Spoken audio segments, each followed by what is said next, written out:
Hello, and thank you for listening to the Altwire Podcast. I'm your host, Derek Oswald, and in this week's episode, we're joined by multi-instrumentalist Jason Singer. Jason, better known as Michigander, has been performing since 2014 and just recently released his new EP, It'll Never Be the Same.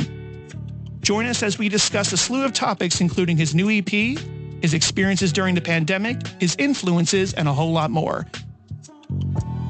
So buckle up and get ready for another episode of the Altwire Podcast. The Altwire Podcast starts now.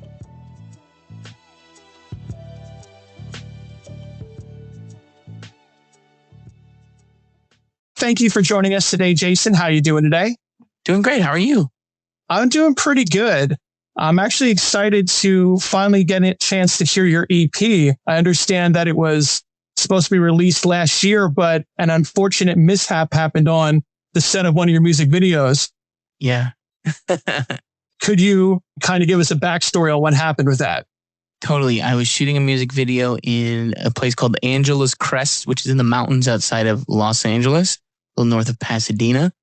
And everything was going great. Very funny music video in progress. A lot of good laughs, a lot of good times. But then I walked a little bit a ways and I slipped on some brush and I fell and I thought I rolled my ankle, but turns out I broke my leg in 3 places. Ouch. So I had to be, no cell service. So somebody had to go get the Rangers and they rescued me from the Valley of the Mountains, which maybe will be an album title one day. And they trucked me to an ambulance and then I went to the hospital and I was stuck on California for a week. And the best part about all of this is it was really affordable and cheap. Just kidding. It was not. The video guy's like, can I film this? I said, please film this. Like, we need to do something because I don't want to reshoot this at all. So they ended up taking me in and it was a terrible time. But we're alive to tell about it. And I think more people found out about my band because of it. So that's the bright side. How's your leg feeling? Is it fully healed at this point or is it still a little sore? I would say like 95%. It's a little stiff, a little sore sometimes, but overall, feeling pretty good. Can't complain too much. I don't know. Feels pretty great. With this release coming up, although we're still in the pandemic, we're starting to resume life a little bit, as normal, quote unquote. Yeah. However, as your EP says, it will never be the same. How do you feel that the world and even your life has changed since the pandemic happened in 2020? Yeah, I think everything is different. And I don't think things are going to be, the whole sentiment of the record is that like honoring your past, but figuring out new ways to be a better human being. And I think it's a society. We are all trying to figure out how to, quote, build back better or figure out like what we're trying to do in this age. It's like a crazy world we live in still. And I think the pandemic just kind of amplified a lot of the terrible things and kind of brought out a lot of the problems and to light that we had in the world.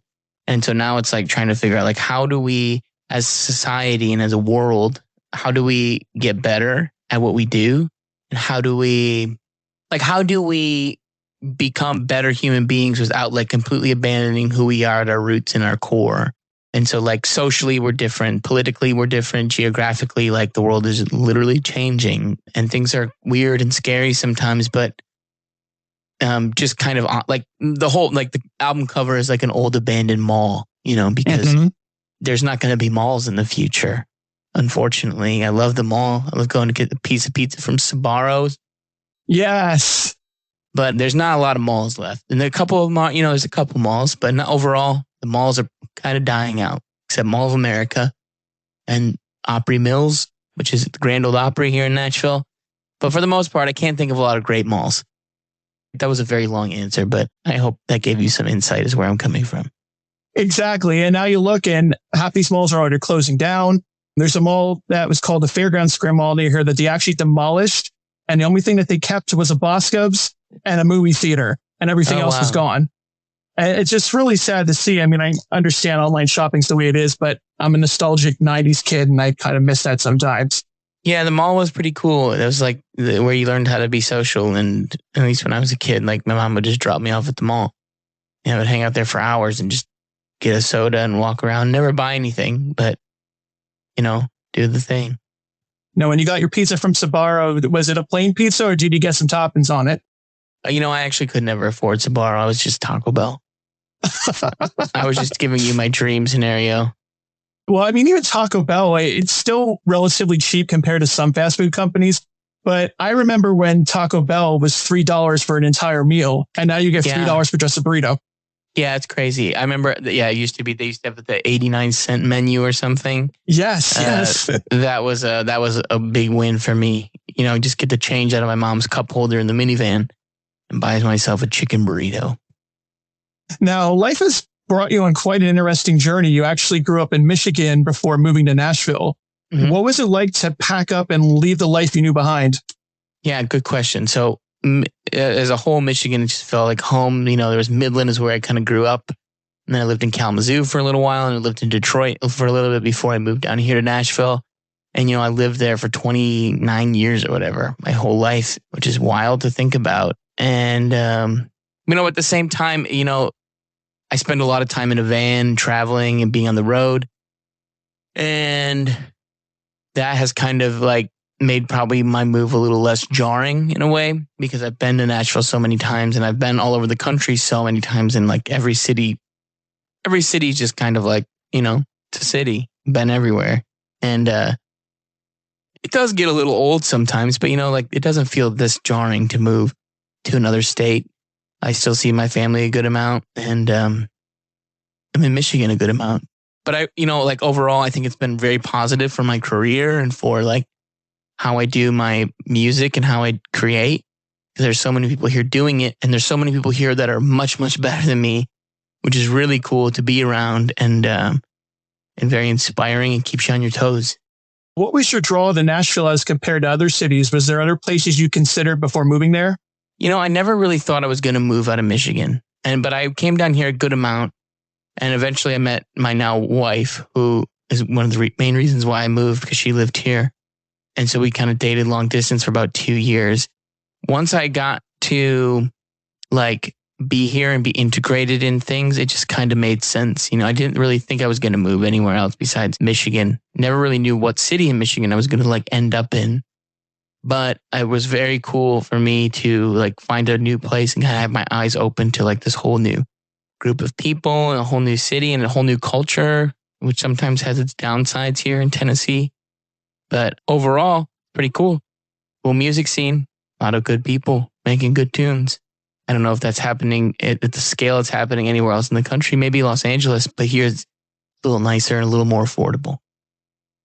Speaking of cool music scenes, you actually just reminded me of something. You just recently performed at South by Southwest, which is a dream for any indie artist to be there, not only to attend it, but to actually be on one of the stages.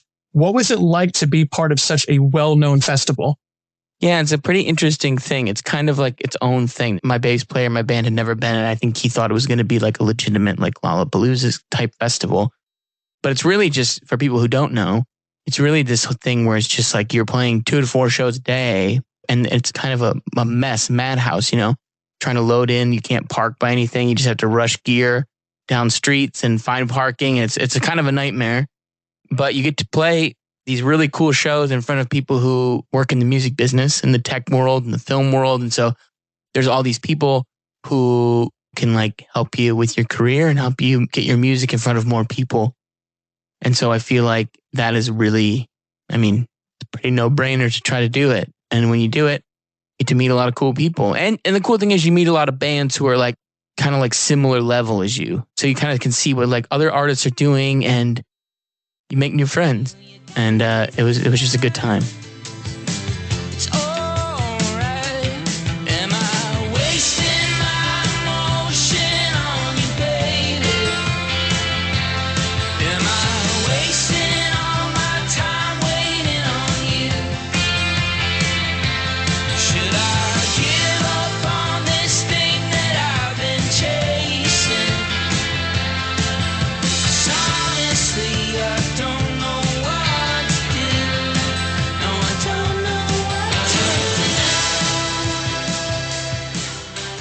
You actually have said on occasion that Manchester Orchestra has been an influence that you've been lucky to share the stage with. What was it like to be seen and accepted by artists that you looked up to? It's crazy. You know, them especially. Like, they're a band who I attribute some of the reasoning why I do this in the first place. You know, I probably wouldn't be doing this like the way I do it if I wasn't aware of their music and listened to it when I was starting early on. So that being said, getting to like go and write a song with them, record a song with them, and like release a song with them, and then tour with them. They're just great people and great examples of how to treat other people. They're so humble and so kind and so giving and generous. And it kind of makes me like, I want to be like that. I want to be like that one day. You know, I want to be like when I get to a point where I can help a younger band who maybe looks up to me, God forbid. Maybe when that happens one day, maybe I can like help that band in a way. That's what I'm kind of hoping to, you know, pay it forward in a way. Does the thought of an artist looking up to you and drawing inspiration from you scare you, or does it drive you to be an even better musician? It doesn't change how I want to operate. It changes how I maybe want to treat people. Not that I don't try to treat people any bad, but you know, there are a lot of times where, and I used to be on the other side of this, where I would message bands who I like thought where I looked up to or dug their music and try to like become friends with them. And sometimes now and I'm on the other side of it, and where these artists are messaging me, and it's kind of hard to keep up, and I feel bad because I have a whole life, and it's hard for me to like be buddy with everybody as much as I want to be, and like as much as I want to respect people and show respect to them and honor their message and try to listen to their music. It's hard to do that. It's hard to find the time to keep up with that, and let alone like remember everybody. It's just very hard. When I'm looking through your discography, your album titles, they seem to share themes of reflection, introspection, and perception. How do those themes fit into your songwriting? I just try to be honest, and I'm trying to be even more honest as I continue, and I'm trying to like be very upfront with how I'm feeling and where I'm at in the moment where these songs are going. Not all these songs maybe attribute to the album title. The album title, most of the time, I've never analyzed this, so excuse me while I figure it out. That's okay. The album titles typically are like a summary of how I'm feeling about the world at the time making the songs. And so the songs don't necessarily always line up with the vision of the title, but the title, you know, like that's what I'm going through at the time. So like the first EP is called Midland. It's where I'm from, where I'm like, it's my genesis, you know, like that's the vibe, you know? And then the second record is Where Do We Go From Here? And that's me saying, like, I don't know what to do next because I've done all this stuff by myself and I've worked really hard and I don't know where we go from here.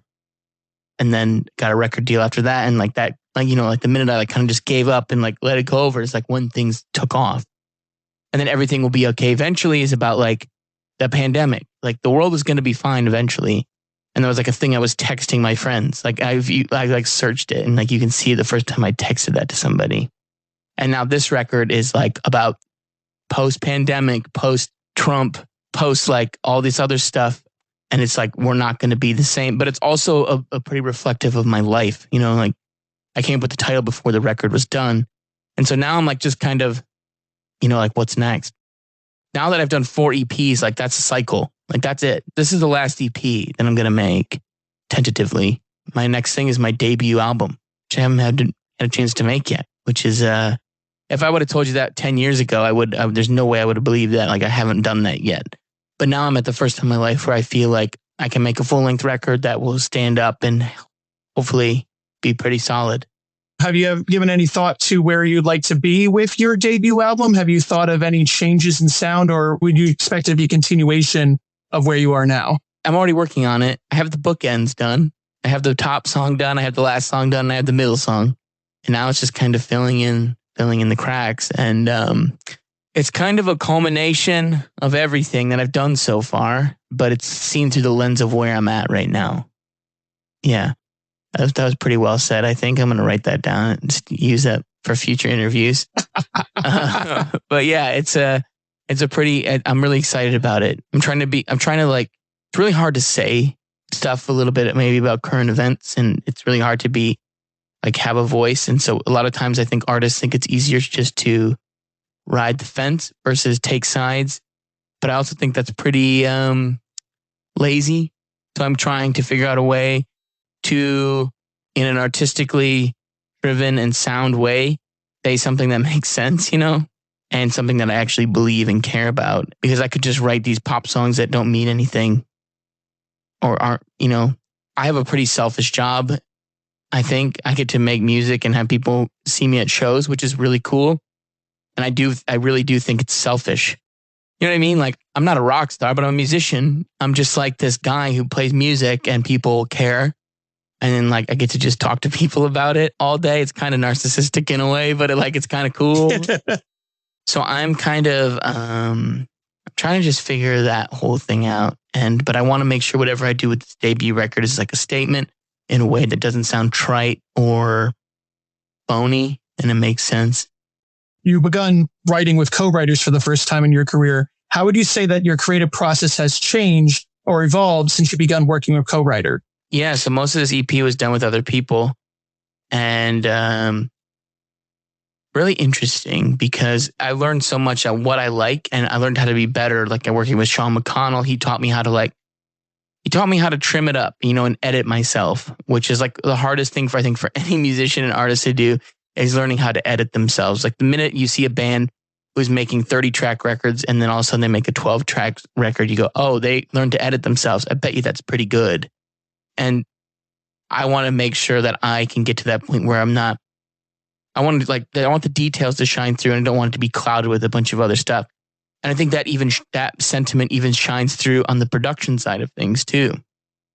Like I feel like working with Tony Hoffer in Los Angeles, we really spent time cutting the fat and building on things and caring about each little thing. Like if we're going to dial in a synth tone for 30 minutes, let's make sure people can hear that. Like let's not bury it with 8 guitars, That's kind of something I've always done in the past, which is, it's worked. I just love building a bunch of guitars on top of each other. And maybe I'll go back to that, who knows. But for now, I just, I want to say what I need to say and not overdo it. It's a privilege to speak to someone who hasn't released a debut album yet.